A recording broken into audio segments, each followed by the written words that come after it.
اعوذ باللہ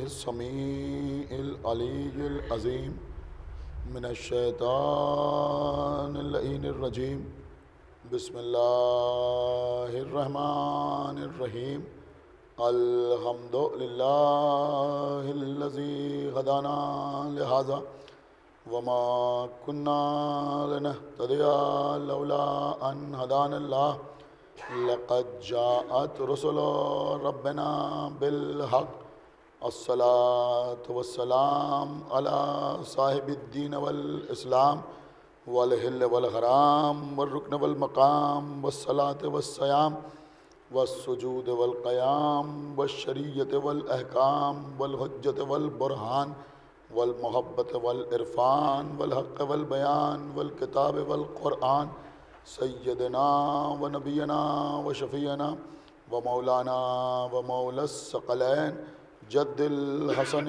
والحسین ابی القاسم محمد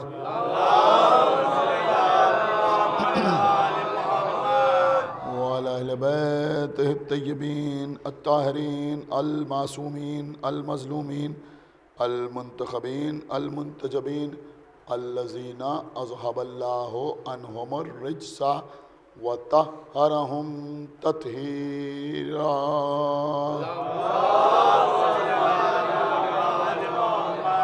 ولعنۃ اللہ علی اعدائہم وقتلتہم وغاصبی حقوقہم ومنکری فضائلہم ومصائبہم اجمعین من الآن الى یوم الدین اما بعد فقد قال رسول اللہ صلی اللہ علیہ وآلہ وسلم بسم اللہ الرحمن الرحیم ان الحسین مصباح الہدی وسفینۃ النجات صلوات پڑھیں پر محمد۔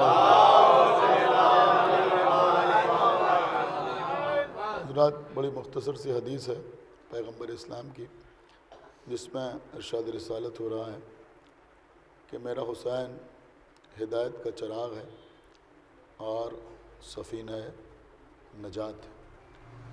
یعنی اگر دنیا میں کسی کو ہدایت حاصل کرنا ہو تو وہ بھی در حسین پہ آئے، اور اگر کسی کو آخرت میں نجات حاصل کرنا ہو تو وہ بھی در حسین پہ آئے۔ دنیا میں جس شخص کو ہدایت ملتی ہے وہ صاحب عزت کہلاتا ہے، اور جس کو آخرت میں نجات ملتی ہے وہ حقدار جنت ہوتا ہے۔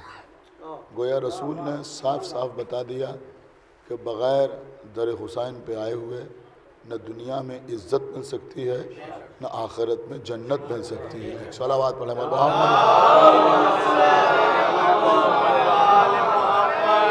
عزیزوں، قسم سے عجیب نام ہے حسین ابن علی۔ حسین، آپ ذرا غور کریں، میرے مولا حسین دنیا میں تشریف لائیں۔ جب حسین دنیا میں تشریف لائے تو آسمان کے در کھلے، جوغ در جوغ فرشتے رسول اللہ کی خدمت میں مبارکباد پیش کرنے کے لیے آنے لگے۔ جب فرشتوں کا نزول ہو رہا تھا تو راستے میں فطرس سے ملاقات ہوئی۔ یہ فطرس کون ہے؟ کہ جس نے اللہ کے سامنے اپنی طاقت پر، اپنی قوت پر ناز کیا، فخر کیا، کیونکہ اللہ نے جب عرش بنایا تو اس نے کہا پروردگار میں دیکھنا چاہتا ہوں کہ تو نے کتنا بڑا عرش بنایا ہے۔ تو اللہ نے اس کی قوت پرواز میں 70,000 گنا اضافہ کر دیا۔ سمجھ رہے ہیں آپ؟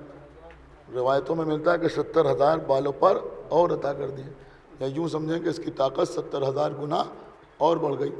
لیکن ایک پایہ عرش سے دوسرے پایہ عرش تک نہ پہنچنے پایا تھا کہ بالوں پر ضبط ہو گئے، گوشت کے لوتھڑے کی شکل میں زمین پہ آ کے گرا، پڑا رہا۔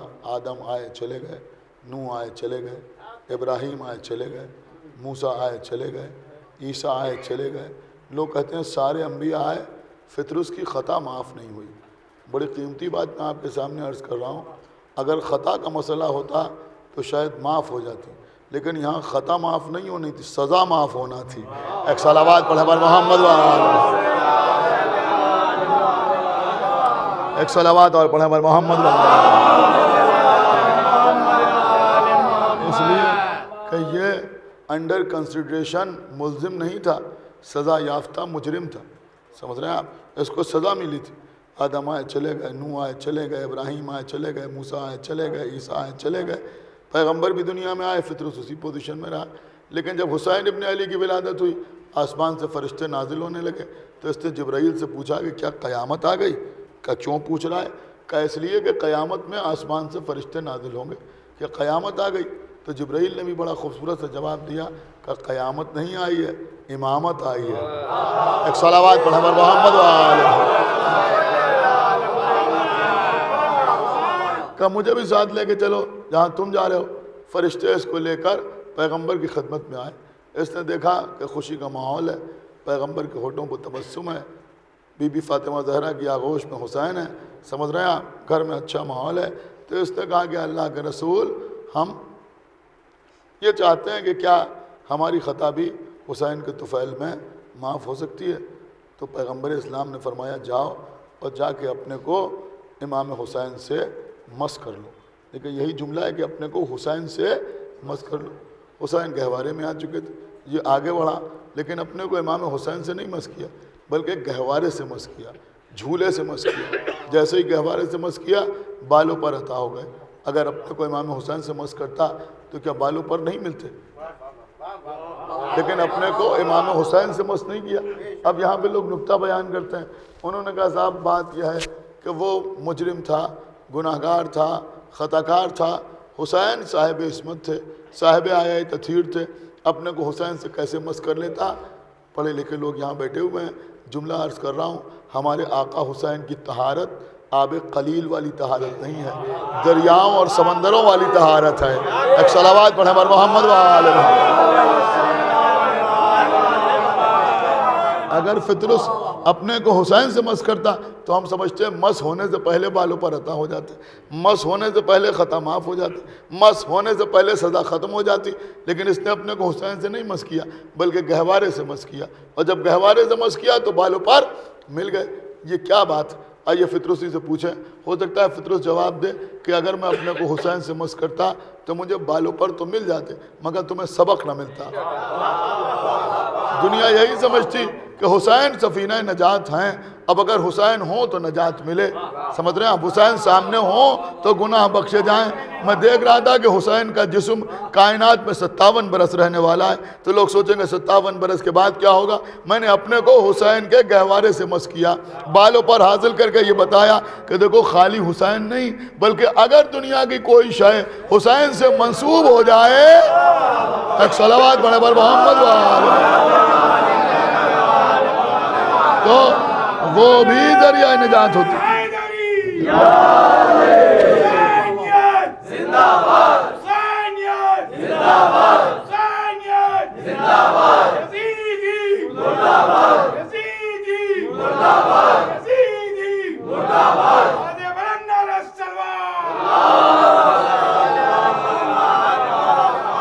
کوئی شے اگر حسین سے منسوب ہو جائے تو وہ بھی ذریعہ نجات ہوتی ہے۔ تو اب یہ تعزیہ حسین سے منسوب ہے، یہ علم حسین سے منسوب ہے، یہ عزا خانہ حسین سے منسوب ہے، یہ عزاداری کے تمام اساسہ حسین ابن علی سے منسوب ہے، یہ فرش عزا بھی حسین سے منسوب ہے، سمجھ رہا؟ تو اب اگر یہ چیزیں ہماری نجات کا سبب بن جائے تو کسی کو حیرت نہیں ہونا چاہیے، اس لیے کہ گہوارے میں حسین ابن علی ہیں اور اس نے اپنے کو گہوارے سے مس کیا تو بالوں پر عطا ہو گئے۔ اب عزیزوں دو گوشے اس سلسلے میں آپ کے سامنے عرض کروں گا۔ پہلی بات تو عزیزوں یہ ہے کہ حسین کی شخصیت وہ شخصیت ہے کہ اگر لکڑی کا گہوارہ، سمجھ رہے ہیں آپ، سنیے گا، اگر لکڑی کا گہوارہ کچھ دیر کے لیے امام حسین کو اپنی آغوش میں لے لے تو ایسا شفاعت مآب ہو جائے کہ فطرس کو بالوں پر عطا کر دیں۔ سمجھ رہے ہیں آپ کہ نہیں سمجھ رہے ہیں؟ یہ گہوارے کی خصوصیت نہیں ہے، گہوارے نے حسین کو آغوش میں لے لیا ہے، لہذا ایسا شفاعت مآب ہو گیا کہ فطرس کو بالوں پر عطا کر دیے۔ تو بھیا اگر لکڑی کا گہوارہ حسین کو آغوش میں لے کے ایسا صاحب اختیار ہو سکتا ہے تو جو حسین کے نانا رسول اللہ کو اپنی آغوش میں پالے اس ابو طالب کا اختیار کس منزل پہ ہوگا؟ ایک صلوات پڑھیں بر محمد وآلہ محمد، ایک صلوات پڑھیں بر محمد وآلہ محمد۔ اسی لیے تو معصوم نے فرمایا ہے کہ جناب ابو طالب روز قیامت لوگوں کی شفاعت کریں گے. ایک صلوات پڑھیں پر محمد و آل محمد. تو لکڑی کا گہوارہ حسین کو اپنی گود میں لے لے تو ایسا صاحب اختیار ہو جاتا ہے. اب ایک چیز اور میں آپ کے سامنے عرض کروں, اس کو بھی انشاءاللہ آپ محسوس کریں گے کہ بھیا اگر جھولا, اگر لکڑی کا گہوارہ حسین کو, آقا حسین کو اپنی گود میں لے لے تو فطر اس کو بالوں پر عطا کر دے. تو جو جھولا حسین کو گود میں لے, حسین کو گود میں لے تو با اختیار ہو جائے. تو جس عباس کو حسین اپنی گود میں پالے, ایک صلوات پڑھے پر محمد و آل محمد. جو حسین کی گود میں پل کے بڑا ہو, اب اگر وہ باب الہوائے جو باب المراد کہہ رہا ہے تو حیرت نہ کرنا. ایک صلوات پڑھے پر محمد و آل محمد. کیا اختیار اللہ نے عطا کیا ہے. سرکار قمر بنی ہاشم باب الہوائے باب المراد کہلاتے ہیں حضرت عباس, ہماری جان قربان. کبھی آپ غور کیجئے کہ کیا منزل ہے سرکار قمر بنی ہاشم. اہل بیت کی شان یہ ہے کہ وما تشاؤون الا ان یشاء اللہ, یہ تو کچھ چاہتا ہی نہیں سوائے اس کے کہ جو اللہ چاہتا ہے. اور حضرت عباس کون ہے؟ کہ انہوں نے ہمیشہ وہی چاہا جو حسین نے چاہا. یعنی حسین کی مرضی حضرت عباس کی مرضی, حضرت عباس کی مرضی امام حسین کی مرضی. ہمیشہ حسین کی اطاعت کرتے رہے, جو حسین کا حکم اس کے اوپر عباس چلتے ہوئے نظر آ رہے ہیں. عزیزوں کبھی غور بھی کیا آپ نے کہ جناب موسیٰ جناب خضر کے ساتھ کچھ عرصے رہے, دونوں نبی تھے, یہ بھی نبی وہ بھی نبی, ان کو بھی اللہ نے بھیجا ان کو بھی اللہ نے بھیجا. کچھ عرصے جناب خضر کے ساتھ رہے, لیکن جناب خضر کے ہر فیصلے پر سوال اٹھایا. آپ نے یہ دیوار کیوں بنا دی؟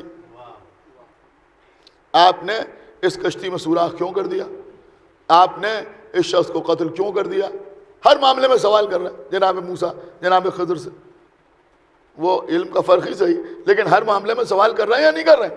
تھوڑے عرصے ساتھ رہے, آخر میں جناب خضر نے کہہ دیا کہ اب میرے اور تمہارے درمیان جدائی کا وقت آ گیا. ہر معاملے میں سوال کر رہے ہیں. دیکھیں ہماری جان قربان ہمارے آقا عباس پر, جناب خضر کے ہر فیصلے پر جناب موسیٰ سوال اٹھا رہے ہیں. تھوڑے عرصے خضر کے ساتھ رہے, حضرت عباس 34 سال امام حسین کے ساتھ رہے. کیا سن رہے ہیں؟ کبھی امام حسین کے کسی فیصلے پر حضرت عباس سے سوال نہیں کیا آقا ایسا کیوں یا ایسا کیوں. ایک صلوات پڑھے پر محمد و آل محمد. جو آقا حسین کی مرضی ہے. حسین نے مدینہ چھوڑا, حضرت عباس ساتھ جا رہے.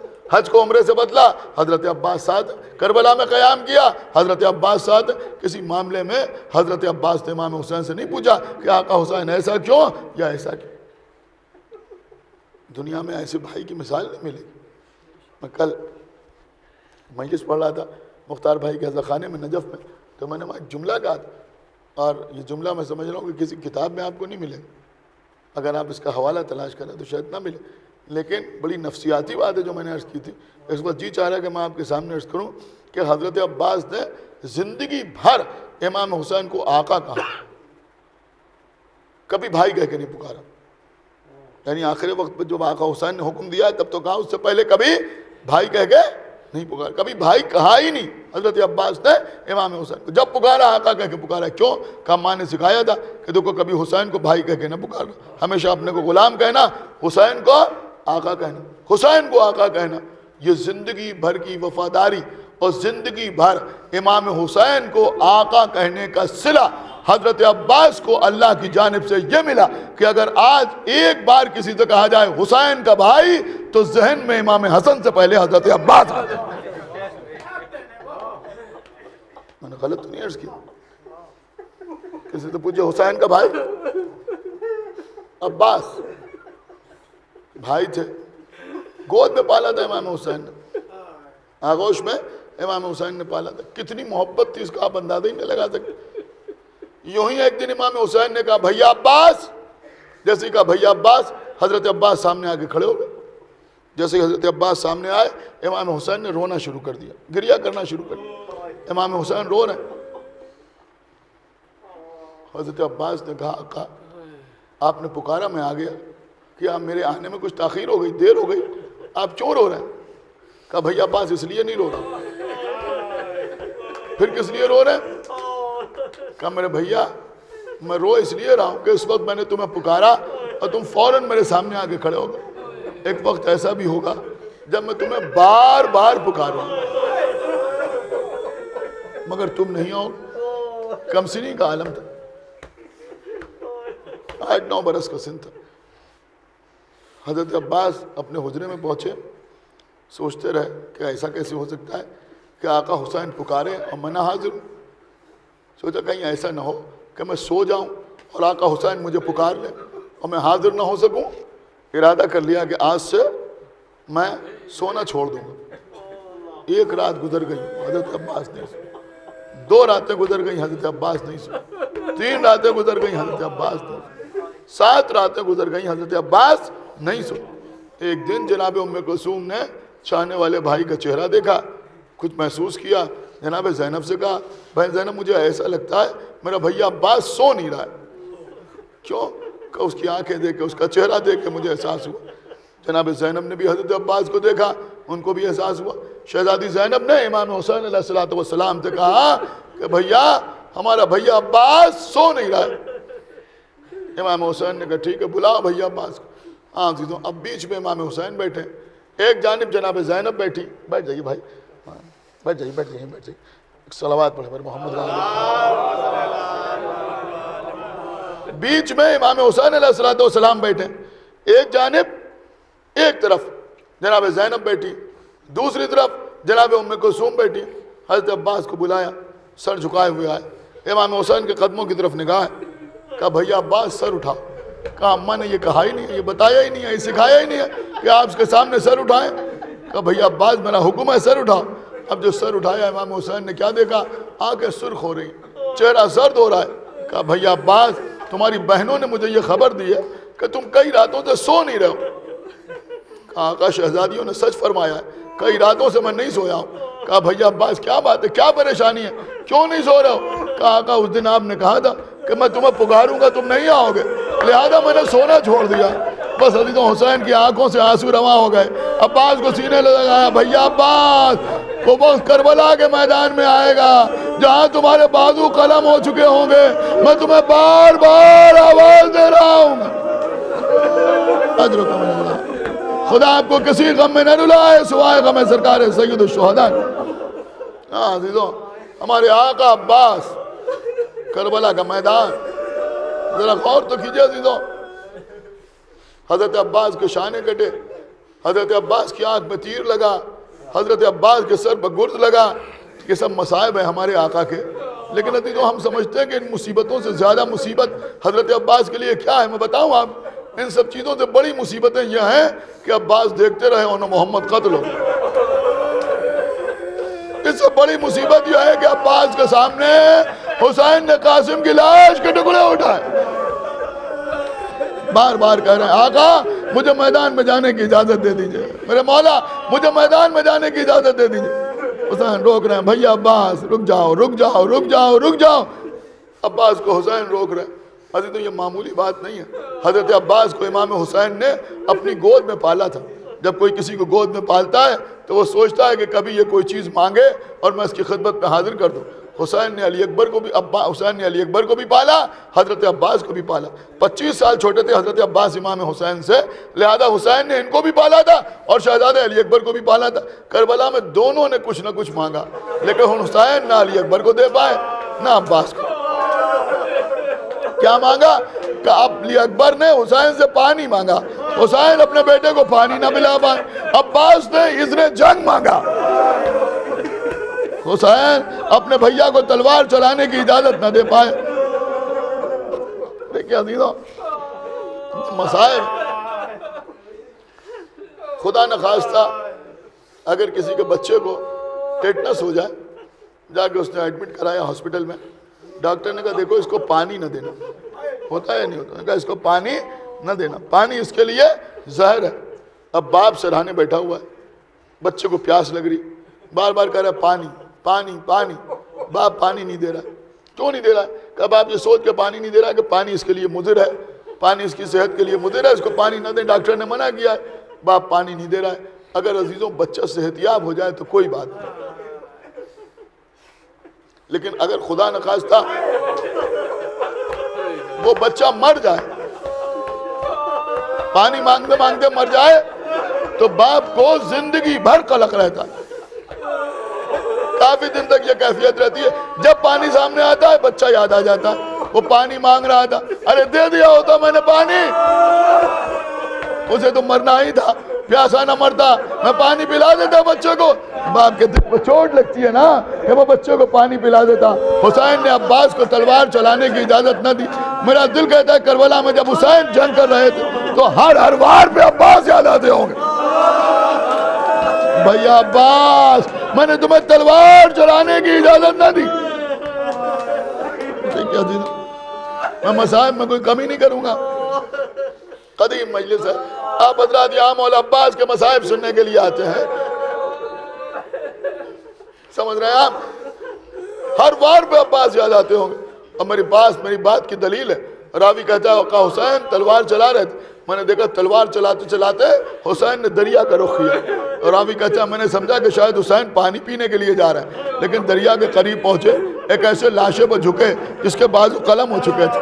کہا بھیا عباس, تمہارے دل میں لڑنے کی بڑی تمنا تھی, میں نے تمہیں جنگ کی اجازت نہ دی. اے بھیا یہ حملہ میں تمہاری طرف سے کرتا ہوں, کیا پیاسے کی جنگ نہ دیکھو گے؟ وہ حضرت عباس میدان میں آئے مگر لڑنے کے لیے نہیں, پانی لینے کے لیے آئے. بی بی سکینہ کا مشکیزہ لے کے حضرت عباس میدان میں آئے, جنگ کرنے کے لیے نہیں آئے, پانی لینے کے لیے آئے. بہرحال حضرت عباس کو دیکھ کے لشکر کائی کتنا پھٹنے لگا. پہرے داروں نے نہر کا کنارہ چھوڑ دیا. حضرت عباس نے دریا پہ قبضہ کیا, چلو میں پانی لے کے دکھایا, دیکھو پانی میرے قبضے میں ہے, چاہوں تو پی لوں, لیکن حسین پیاسے ہیں, چھوٹے چھوٹے بچے پیاسے ہیں. پانی کو پھینک دیا. حضرت عباس سے مشک کو بھرا, خیمے کی طرف چلے, تیر برسنے لگے. دائنا بازو قلم ہوا, بایاں بازو کٹ گیا. عزیزوں ایک تیر عباس کی آنکھ میں لگا, ایک تیر سینے پر لگا, سر پہ گرد پڑا. عباس گھوڑے سے زمین پہ آئے. آواز دی امام حسین کو. امام حسین نے آواز دی, بھیا عباس تمہارے مرنے سے میری کمر ٹوٹ گئی. کمر کو علی اکبر نے تھاما. ہاں عزیزوں, امام حسین علیہ السلام میدان میں آئے, حضرت عباس کے سرہانے آگے بیٹھے. عباس کا سر اٹھا کے اپنے زانوں پر رکھا, بس جیسے اس سر زانوں پر رکھا, عباس نے پھر خاک پر رکھ لیا. پھر حسین نے زانوں پر رکھا, پھر خاک پر رکھ لیا. کہا بھیا, میرے بھیا, کیا میرے زانوں پر سر رکھنے تو کوئی تکلیف ہوتی ہے؟ کہا آقا تکلیف کیسی, آپ کی گود میں پل کے بڑا ہوا ہوں. آقا اس سے بڑی راحت کی بات کیا ہوگی کہ آپ کی آغوش میں میرا سر ہو, لیکن آقا میری آنکھ میں تیر لگ گیا ہے جس کا سرا دوسری جانب نکل گیا ہے. میں سوچتا ہوں اگر میرا سر آپ کے زانوں پر آئے گا تو ہو سکتا ہے تیر کی نوک سے آپ کے زانوں کو اذیت ہو. اے میرے مولا, آقا حسین کا اتنا خیال کہ تیر کی نوک سے حسین کے زانوں کو اذیت نہ ہونے پائے. اے آقا عباس ذرا آگے دیکھیے, حسین کا بدن تیروں پر رکا ہوا ہے, کوئی تیروں کو نکالنے والا نہیں ہے. بس عزیزوں میں نے مجلس کو تمام کیا. دیکھیں عزیزوں, میں نے معتبر ترین ذاکرین سے یہ روایت سنی ہے کہ ایک ذاکر تھے جو مصائب پڑھنے میں بہت مشہور تھے. بس مجلس تمام ہو, مصائب پڑھنے میں بہت مشہور تھے, بڑے اچھے مصائب پڑھتے تھے, لوگ خوب گریا کرتے تھے. ایک دن خواب میں دیکھا کہ بی بی فاطمہ زہرا صلوات اللہ السلام علیہا سید تھے. بی بی ان کے خواب میں آئیں, سیاہ چادر اوڑھ کے آئیں. آنے کے بعد کہا کہ اے سید, اے ذاکر, تو میرے لال کے مصائب نہیں پڑھتا؟ انہوں نے کہا بی بی میں آقا حسین کے مصائب خوب پڑھتا ہوں. بی بی نے کہا کہ میں اپنے لال عباس کی بات کر رہی ہوں. کہا بی بی میں عباس کی مصیبت بھی بیان کرتا ہوں. کیا پڑھتا ہے تو میرے لال کے مصائب؟ انہوں نے کہا بی بی میں بیان کرتا ہوں میرے آقا عباس کا داہنا بازو کٹا. کہا بے شک میرے لال کا داہنا بازو کٹا. اور کیا پڑھتا ہے؟ کہ میں پڑھتا ہوں میرے آقا عباس کا بایاں بازو کٹا. کہا اور کیا پڑھتا ہے؟ کہا بی بی میں پڑھتا ہوں کہ ان کی آنکھ پہ تیر لگا. کہا بے شک لگا. اور کیا پڑھتا ہے؟ کہا میں پڑھتا ہوں کہ ان کے سر پر گرد پڑا. بی بی نے کہا بے شک. اور کیا پڑھتا ہے؟ اس نے کہا کہ میں پڑھتا ہوں کہ عباس کا لاشوا خیمے میں نہیں گیا. فرمایا بالکل صحیح بات, لیکن اور کیا پڑھتا ہے؟ اس نے کہا بی بی میں پڑھتا ہوں کہ عباس کی تمنا پوری نہ ہوئی. ایک مرتبہ بی بی نے کہا یہ ساری مصیبتیں ایک طرف ہیں, ارے تو یہ کیوں نہیں پڑھتا کہ جب کوئی گھوڑے سے زمین پہ آتا تھا تو اپنے ہاتھوں کا سہارا لیتا تھا, لیکن جب میرا عباس گھوڑے سے زمین پہ آیا تو بازو قلم ہو چکے تھے. میرا عباس سر کے بل زمین پہ آیا, میں آغوش پھیلائے ہوئے فریاد کر رہی تھی, اے میرے لال, اے میرے آپ